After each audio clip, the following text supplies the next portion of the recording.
हाँ जी, नमस्कार, राधे राधे, हर हर महादेव। मैं आपका आचार्य देव। आज इस वीडियो पे एक महत्वपूर्ण व्यक्ति की कुंडली के बारे में बात करेंगे।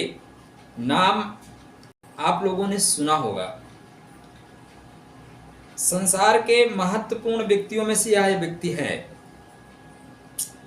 धनियों की श्रेणी में, अग्रगणी श्रेणी में ये खड़े हैं। और अगर आप कहें ना कि पागलपन वाली कोई जो बातें हैं, वो पागलपन वाली बातें इनके विचार में आती हैं, जिसको सामान्य आदमी बोलता है पागल है। लेकिन वही लोग तो हैं जो दुनिया को बदलते हैं। तो आज हम बात करेंगे एलन रियो मास्क। इनको एलोन मास्क नाम से भी जाना जाता है। अब एलन रियो मास्क 28 जून 1971 को दक्षिण अफ्रीका में पैदा हुए। ठीक है। इनके साथ कहानी ये है कि ये जब जिस उम्र में बच्चे खिलौना खेलते हैं, उस उम्र में इन्होंने सॉफ्टवेयर बनाना आरंभ कर दिया था। जो टेस्ला कंपनी है ना, टेस्ला कंपनी के डिजाइनर हैं, ये सीईओ हैं, सह संस्थापक हैं। इनकी जो उपाधियां हैं, उपाधियों में आप देखें तो ये क्या है कि पदवी इनको जो मिली है, ये स्पेस एक्स के सीईओ हैं, टेस्ला इंक के सीईओ हैं, और न्यूरालिंक के सीईओ हैं, सोलार सिटी के चेयरमैन हैं, और ओपन एआई के चेयरमैन हैं। इनके पास पैसा कितना है आप ये समझ सकते हैं कि विश्व के सबसे अग्रगणी जो पंक्ति है वहां पे ये विद्यमान हैं। ठीक है ना। ऐसे इनके साथ स्थितियां जुड़ी हुई है एलन मास्क के साथ। तो इनका जन्म, जैसे मैंने आपको बताया, 28 जून 1971 में दक्षिण अफ्रीका में हुआ। इनके साथ मजेदार कहानियां बहुत जुड़ी हुई हैं। ये दुनिया बदलने का जज्बा रखते हैं। ये ऐसा ख्वाब देखते हैं जो नॉर्मल व्यक्ति के लिए नामुमकिन लगे, पागलपन वाला लगे। जीवन को नई परिभाषा देना चाहते हैं। और सबसे मजे की बात है कि ये मंगल ग्रह पे बस्ती बसाना चाहते हैं। मंगल ग्रह पे बस्ती। अभी देखिए, मंगल पे लोग अपना प्लेन नहीं उतार पा रहे हैं और ये बस्ती बसाने की ओर अग्रसर हैं। आज हम लोग जो है ना, आप हो सकता है एलोन मास्क को ना जानते हो, लेकिन एलोन मास्क से आप जुड़े हुए हैं। जो बिजली विद्युत की क्रांति है ना, इसमें एलोन मास्क का बहुत बड़ा योगदान है। ये बैटरी वाले कारें, बैटरी वाले गाड़ियां, ये सब एलोन मास्क का बहुत बड़ा इसमें योगदान है। जितने नई चीजें आ रही हैं उसमें एलोन मास्क का बहुत बड़ा योगदान है। और वो संसार के जितने भी संभ्रांत टाइप लोग हैं ना, दिग्गज टाइप लोग हैं, सब उनके साथ फोटो खिंचाने के लिए लालायित रहते हैं। अपने आदरणीय श्री नरेंद्र मोदी जी भी उनके साथ कई बार फोटो वोटो खिंचा चुके हैं। तो क्या कारण है कि एक व्यक्ति जो कि सामान्य स्थिति से निकलता है और वो संसार की चमक धमक को छोड़ते हुए सबसे ऊंची अपनी कुर्सी प्राप्त कर लेता है। तो हम बात करेंगे आज एलन मास्क की कुंडली पे। तो ज्योतिष बहुत मजेदार विषय है। आप ज्योतिष का नशा चढ़ा के देखिए ना, इसके नशा के आगे सारे नशा फेल हैं। इसकी चमक के आगे सबकी चमक फीकी है, नवग्रहों की चमक है ना। तो बात करेंगे एलन मास्क की। तो एलन मास्क का जो बर्थ डिटेल है, यूट्यूब पे आपको दो तरह से मिलेगा। कुछ लोग वृषभ लगन की कुंडली पे विचार करते हैं, बहुत कम लोग मेष लगन की कुंडली पे विचार करते हैं। लेकिन मेरा मानना है कि एलन मास्क की जो मैंने हिस्ट्री पढ़ी, वो उनकी मेष लगन की ही कुंडली है, वृषभ लगन की कुंडली नहीं हो सकती। बहुत जिद्दी आदमी है, और जो जिद होता है ना, वो मेष लगन में ही होता है। वृषभ लगन वाले तो बनिया होते हैं, बुध के प्रभाव में आ जाते हैं। जहां फायदा होगा वहां झुक जाएंगे, और जहां अकड़ने से फायदा होगा वहां अकड़ जाएंगे। तो इसलिए मेष लगन ही है, मान के चलिए आप।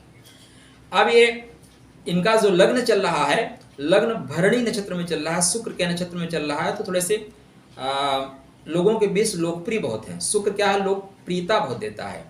नवांश अधिपति देखेंगे तो लग्न का नवांश अधिपति कन्या बनेगा, मतलब बुध बनेगा। तो बुध की चंचलता है, बुध की तरह मूवमेंट है, फास्ट मूवमेंट है, बहुत स्लो मूवमेंट नहीं करते। इनके जो नक्षत्र माने राशि स्वामी हैं वो सूर्य महाराज हैं, और नक्षत्र जन्म नक्षत्र आप कह लें चंद्र का, तो चंद्र के जन्म नक्षत्र हैं मघा में, मघा नक्षत्रो अतिवीर युक्ता, ठीक है ना। मघा जो नक्षत्र है बहुत शक्तिशाली नक्षत्र है। मैंने मघा पे वीडियो बनाया है, आप लोगों ने उसको देखा, सराहा। एक और शक्तिशाली नक्षत्र है जिसका नाम है धनिष्ठा। धनिष्ठा मघा में दोनों में कौन श्रेष्ठ है शक्ति में, ये कह पाना थोड़ा सा कठिन है, लेकिन बहुत कम संभावना ये बनती है कि जातक धनिष्ठा और मघा दोनों की युति लेके चले। तो यहाँ पे आपको धनिष्ठा और मघा दोनों की युति मिलेगी। मजेदार बात यह है, इसीलिए मैं इस जातक की कुंडली पे आज कार्य कर रहा हूं। अब देखिए चंद्र महाराज मघा नक्षत्र में है। मघा नक्षत्र में, मघा मतलब केतु का नक्षत्र है। केतु मतलब अनंत, जो मूड में आ गया वो कार्य करना है, वो मूडी हो जाते हैं, जिनको हम लोग बोलते हैं नॉर्मल लोग पागल हो गया, नहीं, वो एक सनक लेके चलते हैं, एक जिद लेके चलते हैं, खोज लेके चलते हैं। संसार के जो बड़े बड़े वैज्ञानिक है ना, वो चंद्रमा के प्रभाव में और केतु के प्रभाव में आने से संसार को इतना सारा भव्य वातावरण जो क्रिएट करके उन्होंने दिया है, वो चंद्रमा और केतु की वजह से दिया है। तो केतु महाराज यहाँ पे व्यक्ति को इस तरह की स्थिति में ले जाएंगे। और मजे की बात यह है कि जो नवांश अधिपति हैं वहाँ पे, यहाँ पे कर्क मतलब चंद्रमा ही है। तो चंद्र महाराज केतु के नक्षत्र में हैं, किंतु नवांश में अपने ही कर्क में है, अतः जातक अपने लक्ष्य के प्रति कंसंट्रेट होगा, एकाग्र होगा, हनुमान जी जैसा एकाग्र होगा। कोई उसको दुनिया की शक्ति इधर से उधर नहीं कर सकती, कोई प्रलोभन उसके इरादों को तोड़ नहीं सकता, ऐसी शक्ति मघा नक्षत्र दे रहा है। मघा नक्षत्रोवती वीर युक्ता। वीर युक्ता मतलब अब आप इनकी हिस्ट्री पढ़ेंगे तो कि 7 संतानें हैं, 1-2 नहीं 7 संतानें हैं। ये इसी जो शास्त्रकार हमारे कहते हैं ना, इसी वजह से है। अच्छा, और हम बात कर लेते हैं। तो सेकंड हाउस में इनके शुक्र महाराज बैठे हैं और शनि महाराज बैठे हैं। कर्म का स्वामी, धन का, लाभ का स्वामी धन भाव में। जब भी धन भाव का स्वामी लाभ भाव में हो, लाभ भाव का स्वामी धन में हो, या दोनों आपस में एक्सचेंज कर लें, या दोनों की युति एक साथ हो जाए, तो व्यक्ति अरबपति खरबपति बनता जरूर है। अब यह योग आपको यहाँ पे दिखाई देगा। अगर देखें आपके शुक्र महाराज किसके नक्षत्र में चल रहे हैं, तो मृगशिरा नक्षत्र में चल रहे हैं, मंगल के नक्षत्र में चल रहे हैं। नवांशा किसका है? सूर्य का नवांश है, सिंह है। मतलब पंचम से आप देखेंगे तो दशम, बुद्धि के द्वारा धनार्जन। किसके द्वारा? बुद्धि के द्वारा, शक्ति के द्वारा नहीं। शक्ति संपन्न है लेकिन बुद्धि का उपयोग करके धनार्जन। बुद्धि कैसे? बुद्धि भी ज्ञानमयी, पंचम की बुद्धि लेके चल रहे हैं, नई नई तकनीकी लेके चल रहे हैं, नई टेक्नोलॉजी पे काम कर रहे हैं। स्पेस, मंगल पे जाके, अंतरिक्ष में भी नहीं, मंगल पे जाके लोगों की बस्ती बसाने का कार्य कर रहे हैं। उनको लगता है कि हो सकता है दुनिया में कुछ, पृथ्वी पे ऐसा कुछ अचानक हो कि मानव का इतिहास ही मिट जाए, मानव जाति मिट जाए, इसलिए हम मानव जाति को उठा के ले जाएंगे, मंगल पे बसाएंगे, जिससे मानव जाति बची रहे। कितना बड़ा लक्ष्य है, कितना महान उद्देश्य है, कभी कल्पना करिए। हम आप अपने घर के आगे कभी सोच ही नहीं पाते। और ये एक व्यक्ति है जो मानव जाति को बचाने के लिए, मंगल ग्रह पे आसियाना बनाने के लिए, खुद का नहीं बस्ती बसाने की बात करता है। वो यहीं पे आपको नक्षत्रों में मिलेगा। अब शनि जो है इस कुंडली में कर्म भाव के स्वामी है, अपने से पंचम बैठे हैं, और एकादश हैं वो अपने से चतुर्थ बैठे हैं। और बैठे किसके नक्षत्र में हैं? तो कृतिका नक्षत्र में बैठे हैं, सूर्य का नक्षत्र। तेज कर्म, इतना तेज होगा कि इनके कर्म के आगे कोई ठहरेगा ही नहीं, इनके कर्म की गति में सब बह जाएंगे। कृतिका मतलब आग की लपट, लपट लगेगी महाराज, कोई प्रतियोगिता नहीं, कोई प्रतिस्पर्धा नहीं। और बैठे किसमें है? मीन में बैठे हैं, मतलब नवांश अधिपति गुरु होंगे। मीन मतलब मुक्ति, तो कर्म इनके मुक्ति वाले होंगे, लोगों को मुक्ति करेंगे। किससे? रोग से मुक्ति करेंगे, परेशानियों से मुक्त करेंगे। ये वातावरण जो चेंज हो रहा है उस पर बहुत बड़ा कार्य कर रहे हैं। जो इनका बैटरी या बिजली का उपयोग है, ये हमारे वातावरण को बेहतर करने के लिए इनकी कई परियोजनाएं चल रही हैं, तो ये मुक्त करने की बात हो रही है। अब यहाँ पे और ग्रहों को देख लेते हैं। तो सूर्य महाराज की जो उपस्थिति है, सूर्य महाराज आर्द्रा नक्षत्र में है। आर्द्रा मतलब राहु। आर्द्रा की एक विशेष बात है, ठीक है ना, राहु का नक्षत्र है। अगर आपने आर्द्रा वालों को कष्ट दिया तो आपके कष्ट का हरण परमात्मा भी नहीं कर सकते। चलिए इस पर स्वतंत्र वीडियो बना के आपको बहुत जल्दी देने वाला हूं। आर्द्रा राहु का नक्षत्र है। राहु वर्तमान में इंजीनियरिंग का सबसे बड़ा कारक है, मोबाइल का कारक है, लैपटॉप का कारक है। अंतरिक्ष में जो चीजें बन रही हैं वो राहु की वजह से बन रही हैं। राहु की जो दृष्टि है, राहु का जो टारगेट है वो अनंत है, आकाश की ओर भागता है। कहाँ भागता है? आकाश की ओर। कि बुद्धि इनकी कहाँ भाग रही है? आकाश की ओर भाग रही है। आकाश से भी ऊपर कुछ हो सकता है तो वहां भागते हैं। अब देखिए मजे की बात, ये व्यक्ति क्यों सोचता है, क्यों ऐसा करता है, उसका कारण आपको यहाँ पे मिल जाएगा। क्योंकि ये राहु के नक्षत्र में है और नवांश अधिपति देखें तो मकर नवांशा में है, मतलब शनि। शनि मतलब टेक्नोलॉजी, शनि मतलब अंधकार, शनि मतलब अंधेरे से उस तरफ की चीजें, शनि मतलब आध्यात्म, शनि का मतलब गहराई। गहराई वो अंतरिक्ष की हो, चाहे जल की गहराई हो, चाहे जमीन की गहराई हो। तो ये सारी चीजें इनको सोचने के लिए विवश करती हैं और ऊपर तक इनको लगातार जो ले जा रही हैं, वो इनकी कुंडली में यही स्थिति बन रही है, जिस वजह से ये निरंतर विकास करते हुए जा रहे हैं। इसके बाद बात करें सबसे महत्वपूर्ण ग्रह इनकी कुंडली में, जो इनको रिजिड बनाता है, जो इनको एनर्जी देता है कार्य करने की, वो मंगल महाराज हैं। मंगल, मैंने आपसे कहा था कि बहुत कम संयोग मिलते हैं देखने को कि मघा और धनिष्ठा दोनों का प्रभाव हो। तो मंगल इनके कर्म भाव में गोचर कर रहे हैं धनिष्ठा नक्षत्र में। कौन से नक्षत्र में? धनिष्ठा में। धनिष्ठा में ही मंगल जाके उच्चता को प्राप्त होता है, सदैव याद रखिएगा। मकर में जाते ही उच्च का नहीं होगा, वो श्रवण में उच्च का नहीं होगा, लेकिन जैसे धनिष्ठा में पहुंचेगा उसको उच्चता मिलेगी। क्यों? धनिष्ठा का जो बल है ना, धनिष्ठा की जो ताकत है, वही मंगल को उच्चता प्रदान करती है। आप जहां पे रहेंगे, जिस घर में रहेंगे, वहां के वातावरण की ताकत को आप ऑब्जर्व करते हैं, खींचते हैं। तो जैसे आप नाली किनारे बैठे हो तो क्या खींचेंगे? दुर्गंध। आप अच्छे वाटिका में बैठे हो तो क्या खींचेंगे? सुगंध। जल के पास बैठे हैं तो ठंडी हवा।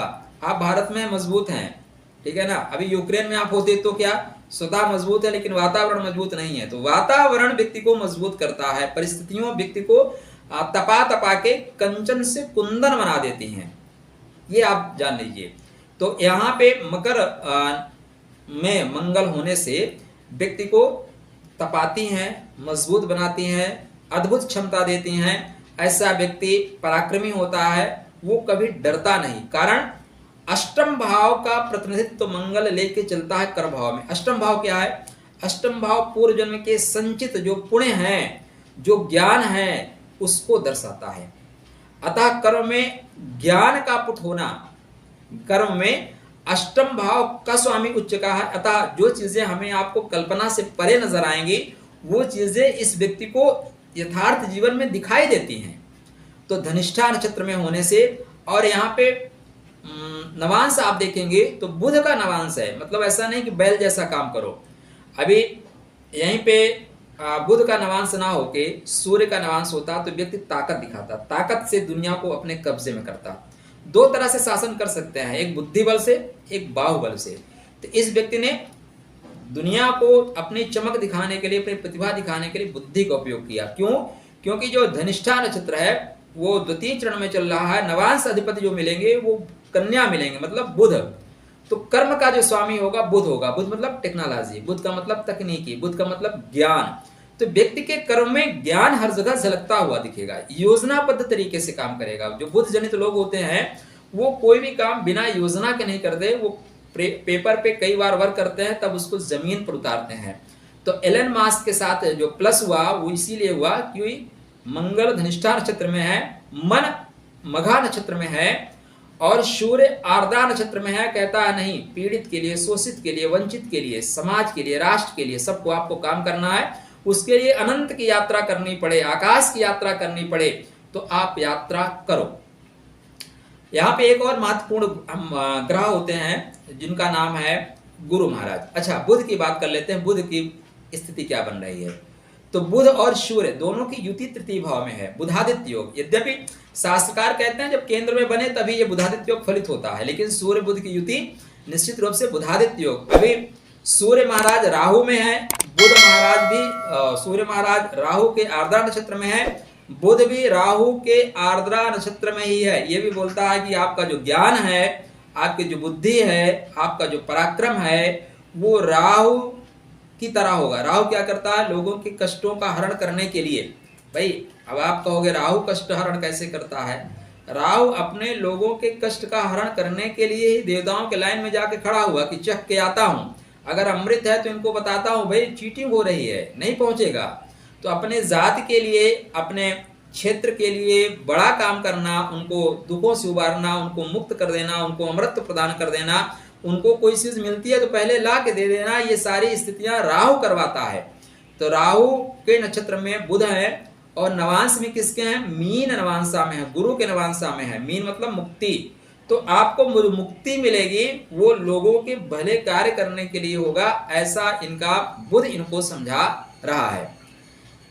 गुरु की बात करें, भाग्यम फल सर्वदान विद्यान च पौरुषम, है ना। मुक्ति का घर है द्वादश। द्वादश भाव क्या है? मुक्ति का घर है। और ये बैठे हैं अष्टम भाव में। अष्टम भाव किसका है? गहराई का है। अष्टम भाव पूर्व जन्म के संचित पुण्य का है, या अष्टम भाव पूर्व जन्म का संचित जो आपके ऊपर कर्ज है, जो पीड़ा है, जो तकलीफ है, उसको दर्शाता है। तो गुरु का ज्ञान का जो है पिछले जन्म में इन्होंने उपयोग नहीं किया था, इसलिए गुरु यहीं बैठे हुए हैं। नक्षत्र में किसके हैं? शनि के नक्षत्र में है। कौन से? अनुराधा। अनुराधा क्यों नहीं साधा। अब अनुराधा का प्रभाव क्या होगा? देखिए अनुराधा का प्रभाव एक यहाँ पे आपको परिलक्षित होगा, क्योंकि द्वितीय भाव में है। पहले बात कर लेते हैं गुरु की, फिर बात करते हैं। अब गुरु महाराज अनुराधा नक्षत्र के प्रथम चरण में है, मतलब यहाँ पे जो नवांश मिलेंगे वो सिंह नवांश मिलेंगे। सिंह मतलब सूर्य। अब सूर्य क्या है? पंचमेश है, पंचम से अष्टम चतुर्थ है, पंचम का सुख है। अतः गुरु पंचम के सुख को देंगे। और गुरु क्या है? मुक्त हो जाना, मुक्त कर देना, ज्ञान देना, लोगों को अच्छा कर देना, लोगों को धनी बना देना, लोगों को जो परेशानी, पीड़ा, तकलीफ उनसे दूर कर देना, यही तो गुरु का काम है। गुरु को इसीलिए महान कहा गया है ना, गुरु की गुरुता तो इसी में है। तो ये सूर्य के नवांश में होने से ये सारी चीजें शुक्र यहाँ पे गुरु महाराज करेंगे। गुरु महाराज को करना ही पड़ेगा। अष्टम भाव में बैठ के गहराई से सोचेंगे, बढ़िया से प्लान करेंगे, आध्यात्म में बहुत सी चीजें इनको दिखाई देंगी, या सोते वक्त ऐसे लोगों के दिमाग में, स्वप्न में बहुत सी चीजें एक्टिवेट हो जाती हैं, जो यथार्थ जगत में नहीं होती, वो स्वप्न जगत में एक्टिवेट होती हैं, और उसको लेके ये लोग निरंतर आगे बढ़ते रहते हैं। शनि महाराज, इसके बाद बात करेंगे शनि महाराज। तो क्योंकि कर्म के स्वामी हैं, लाभ के स्वामी हैं, तो शनि महाराज कृतिका में बैठे हैं। मैंने चर्चा की, सूर्य के नक्षत्र में है, मीन नवांशा में है। अब एलन मास्क की जो कुंडली है वो इनकी स्थिति बता रही है कि ऐसा जातक दुनिया की दिशा और दशा बदल सकता है। ठीक है ना।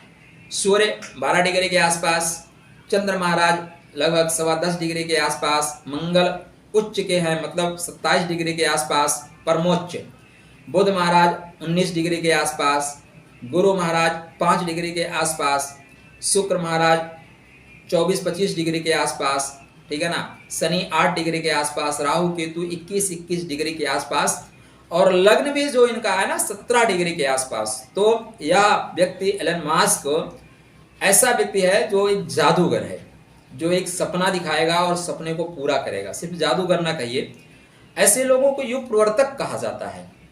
ऐसे लोग समाज की, राष्ट्र की, या जिस माहौल में रहते हैं वहां की दिशा और दशा को बदलने की बात करते हैं। शनि इनका सूर्य के नक्षत्र में है, कर्म भाव का स्वामी है, वहां पे मंगल उच्च का बैठा है। तो अगर आपके घर में कोई उच्च का व्यक्ति बैठ जाए तो भी बहुत प्रभाव पड़ता है। अतः इस व्यक्ति ने अपने जीवन में संघर्ष करते हुए, ऐसा नहीं है कि बहुत सारी चीजें इनको मिली थी, मूलभूत सुविधाएं सभी उपलब्ध थी इनके पास, लेकिन उसके बाद इस व्यक्ति ने अपने भुजबल से, अपने बुद्धि बल से आज इतना बड़ा साम्राज्य खड़ा किया कि सर्वश्रेष्ठ जो धनी लोग हैं उनकी लाइन में अग्रगणी हैं। ये इनकी प्रतिभा के सभी लोग कायल हैं, इनके साथ सभी लोग फोटो खिंचवाना चाहते हैं। अब अनुराधा नक्षत्र में गुरु के होने से, क्योंकि गुरु सप्तम भाव के कारकत्व में, सप्तम भाव में कहीं ना कहीं अटैच होते हैं।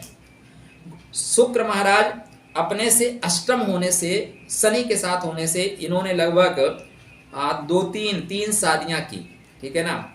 एक को पकड़े, फिर तलाक ले लिए, फिर उसी को पकड़े, फिर तलाक हो गया, फिर दूसरी की, और डेटिंग फेटिंग चलती रहती है। कारण मघा नक्षत्रो अतिवीर युक्ता, ठीक है ना, ये साथ में इनके लगा हुआ है।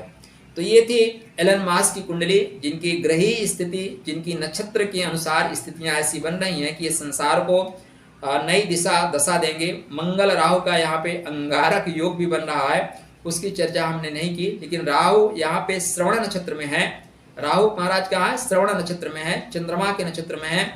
और श्रवण नक्षत्र में होने से ऐसा जातक लोगों की सुनता बहुत है, सुनकर गुनता है, फिर काम करता है, उसको बहुत सी चीजें सुनाई देती हैं। राहु अध्यात्म का प्रतीक है, राहु अनंत का प्रतीक है, तो अनंत से बहुत सी बातें सुनेगा और मंगल उसको एक्टिवेट करेगा। देखिए, राहु मंगल की युति सर्वदा बुरा नहीं होती। मंगल राहु की युति तभी खराब करती है जब आपकी कुंडली में मंगल खराब कंडीशन में जाएंगे, तब राहु वहां पे क्या हो जाएगा? आज्ञाकारी बच्चा नहीं हो जाएगा, उदंड बच्चा हो जाएगा। जब भी मंगल मजबूत स्थिति में आपकी कुंडली में होंगे तो वहां पे राहु आज्ञाकारी बच्चा हो जाएगा और सारी बातें आपकी मानेगा। जैसे एक सिंपल सा उदाहरण आपको दूं तो पाकिस्तान की आर्मी है, वो उदंड है, मंगल के अंतर्गत नहीं है। हमारी आर्मी है, मंगल के अंतर्गत है, अतः जो सरकार कहेगी वही आर्मी करेगी। लेकिन पाकिस्तान की आर्मी के साथ ऐसा नहीं है। तो मंगल राहु की युति इस कुंडली पे ऐसी स्थिति बना रही है कि राहु मंगल के अधीनस्थ कार्य करेगा, अतः यहाँ पे राहु श्रवण करेगा, क्योंकि श्रवण नक्षत्र में चल रहा है, और मंगल को सुनकर बताएगा। कहाँ से सुनेगा? तो व्यक्तियों से सुनेगा, कर्म स्थान पे सुनेगा, अंतरिक्ष से सुनेगा। कहाँ सुनेगा? अंतरिक्ष से सुनेगा। चंद्रमा इस कुंडली में चतुर्थ के स्वामी होके पंचम भाव में बैठे हैं, तो ऐसे जातक के जीवन में जो उसका हृदय होता है वो इष्ट के चरणों में होता है, बुद्धि बल से कार्य करता है। इसलिए एलन मास्क दुनिया के महानतम व्यक्तियों में से एक व्यक्ति बने। एलन मास्क दुनिया के धनी लोगों की आज अग्रगणी श्रेणी में खड़े हैं, और एलन मास्क कहते हैं कि हम पृथ्वी पे नहीं, मंगल ग्रह पे लोगों की बस्ती को बसाएंगे, और यह व्यक्ति निश्चित रूप से अपनी योजनाओं में सफल होगा। तो ये थी एलन मास्क कुंडली। आशा करता हूं कि ज्योतिष के दृष्टिकोण से आपको समझ में आई होंगी ये बातें। ज्योतिष अपने आप में बहुत अद्भुत है। तो अभी तक आप हमारे वीडियो पे बने हैं तो आपको थैंक यू, इतना लंबा साहस धैर्य रखने के लिए। और चैनल को आपने सब्सक्राइब नहीं किया तो सब्सक्राइब करिए। अभी हम यूट्यूब पे हमने काम करना शुरू किया है, तो बहुत छोटे नन्हे कलाकार हैं यूट्यूब के, नन्ही कलम है। तो इस समय आप लोगों को मेरी सहायता करनी चाहिए। स्वतः सब्सक्राइब करिए, मित्रों से भी सब्सक्राइब करिए। आपके लिए मंगल में शुभकामना। फिर किसी व्यक्ति के, महत्वपूर्ण व्यक्ति की कुंडली पे बात करेंगे। तब तक आपके लिए राधे राधे।